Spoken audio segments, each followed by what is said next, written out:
ഗൃഹനിർമ്മാണത്തിൽ ചുറ്റുമതിലിൻ്റെ പ്രാധാന്യത്തെ പറ്റിയാണ് നമ്മളിന്ന് പറയുന്നത്. നമ്മളൊരു വീട് പണിയാൻ ഉദ്ദേശിക്കുമ്പോൾ നമ്മൾ ആദ്യം ചെയ്യേണ്ടതെന്ന് വെച്ച് കഴിഞ്ഞാൽ അതിനെ ഒരു ചുറ്റുമതിൽ, ഒരു കോമ്പൗണ്ട് കെട്ടി തിരിച്ച് ഒരു വാസ്തുവിലേക്ക് കൊണ്ടുവരിക എന്നതാണ് നമ്മൾ ആദ്യം ചെയ്യേണ്ട ഒരു പ്രധാന കർമ്മം. അതിനുശേഷമാണ് നമ്മൾ ഗൃഹനിർമ്മാണം ആരംഭിക്കേണ്ടത്.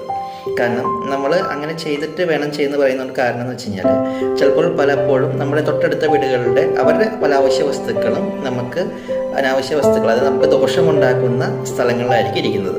പ്രത്യേകിച്ച് കിണർ, സെപ്റ്റിക് ടാങ്ക്, അങ്ങനെ പല കാര്യങ്ങളും അവർക്ക് ചിലപ്പോൾ ഉചിതമായ സ്ഥാനത്താണെങ്കിൽ പോലും നമ്മളെ സംബന്ധിച്ചിടത്തോളം അത് ഉത്തമ സ്ഥാനത്തായിരിക്കില്ല.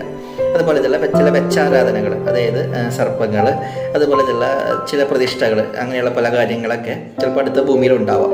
അപ്പോൾ അത് നമ്മളെ സംബന്ധിച്ചിടത്തോളം ഗൃഹനിർമ്മാണം നടത്തുമ്പോൾ പലതരത്തിലുള്ള ബുദ്ധിമുട്ടുകളും പ്രയാസങ്ങളും ഉണ്ടാവും. അതുകൊണ്ട് ഗൃഹനിർമ്മാണം നടത്തുമ്പോൾ ആദ്യം നമ്മൾ ചെയ്യേണ്ടത് ഒരു ചുറ്റുമതിൽ കെട്ടി അതിനെ വാസ്തുവിലാക്കുക എന്നതാണ് ഏറ്റവും